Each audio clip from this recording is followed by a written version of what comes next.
illegal structures that we have here. Yes. We have some illegal structures being built by Oh, our can project. you please reintroduce yourself again? My name is Earl Maitland. Right? Okay, and your position on the island? I'm a citizen in the country and an activist for justice in the country. Currently, we have little to no justice, and it's really sad to see that the authoritarians in Grenada simply do not care. They worship money, right? And they do not care about laws. Now, if we look at the current situation that we face on Grand Anse Beach here, is that these structures here, including that building, they have been built contrary to the Physical Planning Act, which states that no structure, even physical planning itself, cannot give permission to any entity or any person to build within 165 feet of the high water mark, which we see here. So in some cases where we see the water running up on the shore, that's the high water mark here. In some cases we get in 8 feet when we count it. Some cases we get in 12 feet. So what we see across here with these, the fence, the green fencing, these were moved forward, right, to hide illegal structures, in an attempt to hide illegal structures that are supposed to be removed by the builder.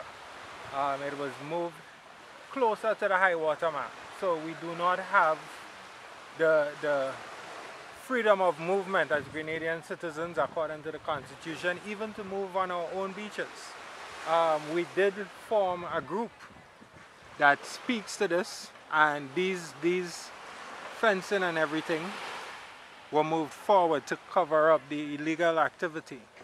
We brought this to the attention of the Prime Minister, who is unfortunately the Minister of Planning in the country. He does not care.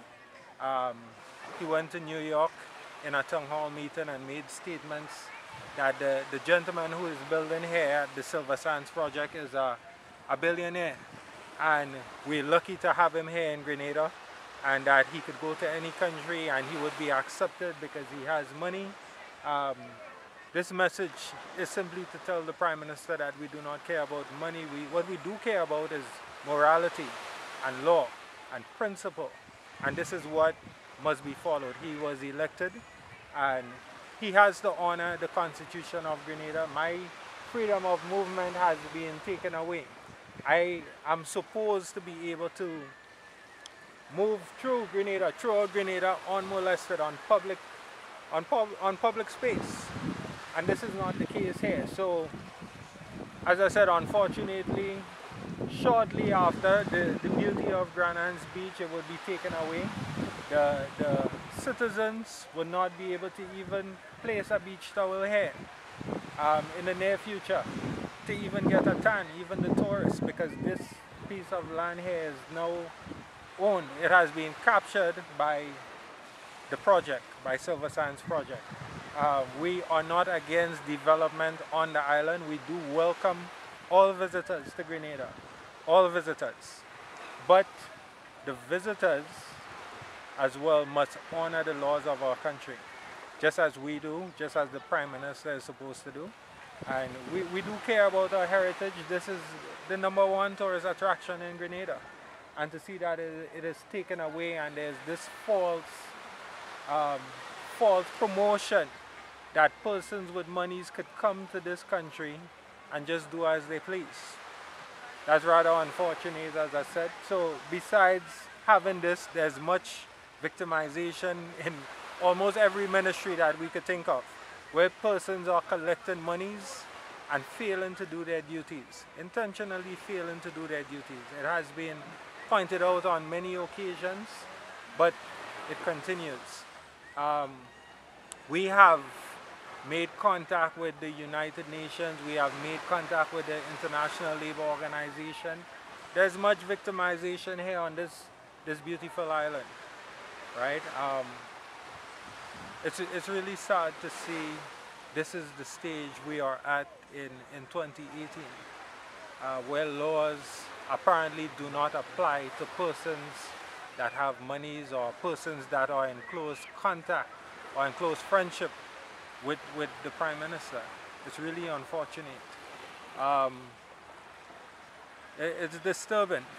But we're looking, hopefully, to the near future where we could get some outside intervention with persons coming in and honoring those laws and putting things in place where citizens, the right of a citizen will be acknowledged.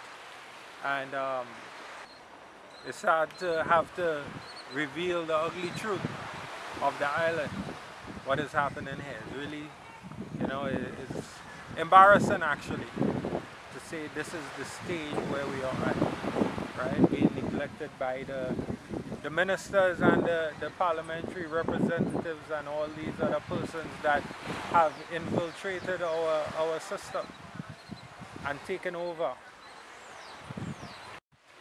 Just recently, there's a gentleman, Mr. Miller. His whole family has been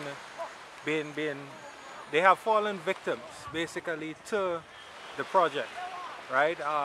What has happened is that the persons that are in charge of the project have built a wall, and they have blocked off his ancient light, as it is referred to in the law. His place actually floods every time it has rain. The water has flooded, it settles right there. It breeds mosquitoes. There's a lot of feces that comes from that water and from the sewage and everything. This gentleman has appealed to the ministry on more than one occasion. Based on what I know, he has also... So this is the area here you're talking about? Yeah, okay. This is the area here. Mr. Miller lives in the back of this building here, where they have captured that land. Based on the information that I have received, Nawasa, who is in charge of the water system in Grenada, they have transferred their sewage line from the Silver Sands area into Mr. Miller's property. And every time it rains, it floods, and the septic, all the waste comes into Mr. Miller's property, in his workshop, even in his home.